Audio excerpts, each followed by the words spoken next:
Opo. Kaya po sir, dumako din po tayo sa next question kung paano din po ninyo napapanatili ang transparency at accountability sa lahat ng administrative activities ninyo sir sa Binyan po. Dapat tayo bilang officer, kami bilang officer na nandoon, dapat yan wala kaming pinapanigan. Opo. Dapat pantay-pantay ang pagtingin namin sa mga personnel namin. Kung ano man ang trabaho na iutos namin sa iba, ganun din sa iba. Hindi yung mayroon kang tinitingnan at tinititigan. Di ba? Dapat ano yan, pantay-pantay. Dapat walang kinikilingan Oo, sir. walang kinikilingan. Ayun. Oo. Ayan po sir, dumako din po tayo sa next question. Pagdating naman po sa community engagement ng Binyan CPS sir, kamusta po ang ating relasyon ng ating community at ng pulis po sa Binyan sir? Ang Binyan Component City Police Station at yung ating mga community ay laging nag-ano yan. Lagi sila nagkakaroon ng pagmi-meeting. Opo. Di ba? Ang unang trabaho ng aming pulis sa umaga ay puntahan yung mga barangay para magkaroon sila ng barangay visitation. Alamin yung mga kalagayan ng barangay. Kung ano ang mga problema na pwede namin maitulong. At the same time, yun na rin yung time na pag-activity nila. Opo. Yung ating Lucas Project. Opo. Di ba? Parang nakikipag-coordinate po yung police doon sa barangay po for that project sir. Opo. Yun na ang trabaho ng pulis natin sa umaga. Mag-activity, pumunta sa mga community. At alamin kung ano ang mga pangangailangan nila, ano ang pwede na lang itulong. Opo. At para masabi rin namin kung ano mga pwede namin ibalik sa kanila. Di ba? Katulad ng request ng ating mga barangay na magkaroon sila ng training. Opo. Ibig ko lang iparating sa iyo na kami ay katatapos pa lang ng aming training. Lahat ng 24 barangay nagkaroon ng training. Ang host niyan ay ang aming DLG. Bali, ang ginawa ng PNP, tumulong lang sa mga nagkaroon ng lecture, nagkaroon ng seminar regarding sa katarungang pambarangay, special law, at sa ating 8 focus crime, at saka yung ating God and Bausi law Opo. na itinuro ng ating mga investigador at saka ating mga WASI-PD. Kaya sila ay gumraduate na. At nagkaroon din ng paligsahan yan. Nagkaroon din sila ng paligsahan. Wow. Nagkaroon sila ng probaton, skill, training, competition. Opo. 24 barangay naglaban-laban sa probaton. Naglaban-laban sa pag-responde, yung mga first responder. Kung paano nila i-handle yung first responder nila, di ba? Tapos yung handcuff technique.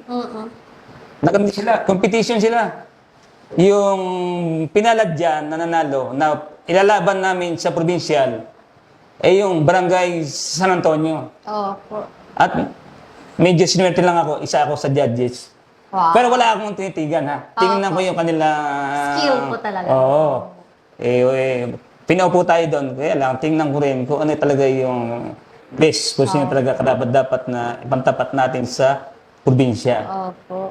Tsaka po sir, napaka-importante po ng ganong klaseng training po sir, mas lalo po sa ating mga tanods kasi kapag may isang krimen pong nangyayari sa ating barangay, sila po yung nagiging first responder po kasi sir, no? Kaya dapat po nilang malaman yung mga ganoong training po sir para maging skill po sila sa pag-respond po nila sa any crime na dumarating na hindi naman po natin hinihingi.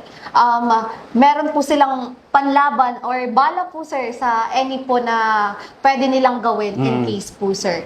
Ayan sir, maisingit ko na din po sir yung katanungan kung paano nyo napapaghandaan sa istasyon nyo po sa panahon po ng kalamidad. Gaya lamang po nitong nakaraang buwan ng July at August, tsaka ito pong September ay may mga bagyo pong pumaparating po sa ating bayan po dito sir. Hindi lang po sa bayan po natin kundi sa buong Pilipinas. Ano-ano po kayo ang paghahanda po ng ating istasyon sir regarding po dito po?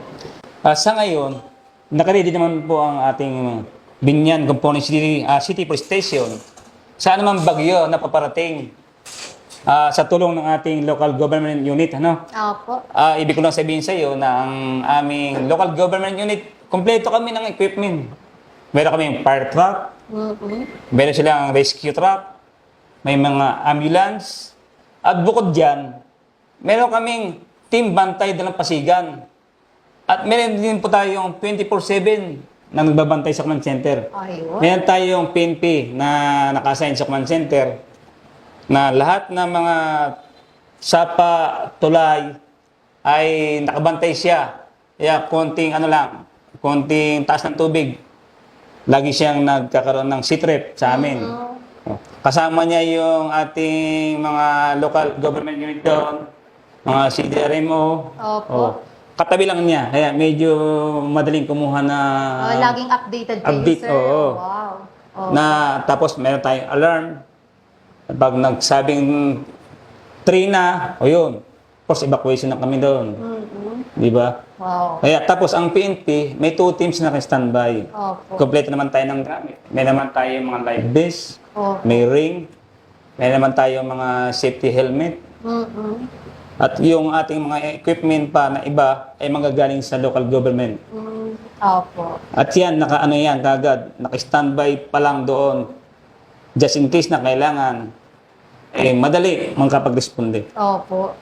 Talagang prepared kayo dun sa Binyan po. Ano sir, tsaka yung strategy niyo po napakaganda kasi gawang meron nang naka-standby sa lahat po para kung in case po merong dumating man na bagyo, prepared na po kayo. Oo, Parang magta-transfer na lang po kayo doon. Sasakay na lang kami. Mag-evacuate na lang po kayo sir. Ano, Oo, sasakay na napakaganda lang po kami doon. talagang strategy sir.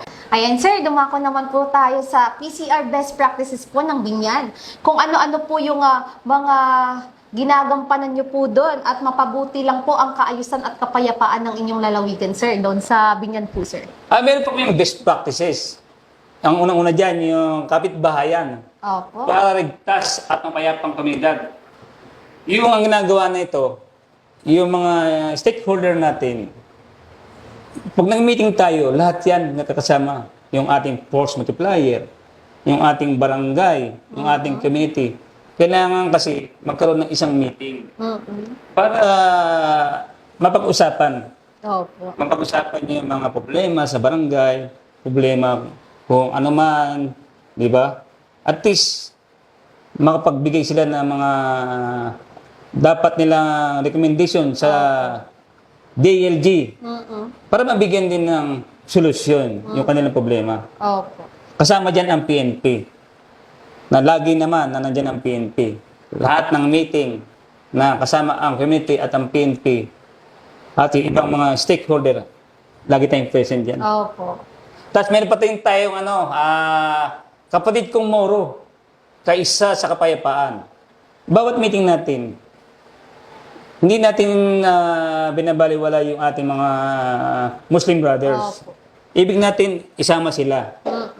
Para yung mga, alam mo naman, pag sabing Christian, Muslim, di ba? Yan ang kadalasan dati na problema.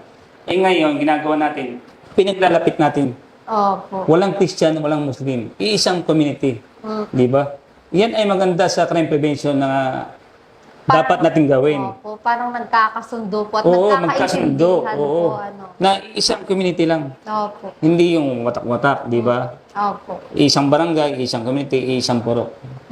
At meron din tayong tinatawag na best practices natin doon, yung bola at bilbiya. Ang ginagawa naman natin ngayon para makahikayat tayo ng mga kabataan, gagawa tayo ng game, basketball. Opo. Isasama natin yan yung mga pastor. Opo. Bago mag-start ang laro, kasama yung pastor, konting pangaral. Opo. Ayun. Yun yung time na... Parang nagkakaroon ng Bible study. Oo. Para, kasi alam mo naman ng kabataan ngayon, hindi yan pupunta pag walang games. Opo. Kaya gagawin natin ngayon, sige, may tayong basketball. Di, pupunta lahat Kung ng saan po kabataan. sila attractive po. Oo, kasi yun ang part natin. Tapos, sasamahan natin isama natin yung mga pastor. Opo. Para kahit man lang isang oras, makadinig sila ng mga salita ng Diyos. Opo. Iba pa rin yung nakakarinig, di ba? Opo. Yan yung best practices natin. Ay. para sa mga kabataan. Napakaganda po talaga ng strategy po dun sa Binyan po, sir. No, katulad po nitong bola at Biblia, sir, kasi syempre po sa panahon po natin ngayon, sir, yung mga kabataan po natin is napaka-vulnerable po sa lahat. Dapat po sila yung mabibigyan po natin ng kaalaman sa lahat, mas lalo na po yung pagbibigay po spiritual para po may magkaroon po sila ng takot sa Diyos, para kapag meron ka kasing takot sa Diyos, hindi mo magagawa Yan, oo. magkaroon ka ng masamain or masamang gagawin sa iba, Oo. ganun po, di ba, sir? Tsaka yung kabataan po kasi natin ngayon, dapat sila yung nangunguna sa lahat ng activities kasi ang mga kabataan, yun po talaga yung pag-asa ng bayan po talaga po, Oo. sir. Dapat minomold po talaga natin sila sa tama po. Tsaka di ba, sir? may iwas natin sila sa Oo, mga... ayun talaga, sir. Oo, di ba? Maiwas sila sa kahit anong mga krimen na pwede nilang magawa soon, no? Kasi sila kasi yung pinaka-vulnerable sa lahat, sir. Madali silang mahikayat. Oo, Ganun po, oo. sir. Kaya napakaganda po talaga ng inyong programs po dun sa Binyan po, sir. Napaka-snappy po talaga. Ayun, sir. Ano-ano naman po yung iba pa nating mga programa na dapat abangan po, sir, sa Binyan City Police Station ng ating mga kababayan po dun sa Binyan City, sir?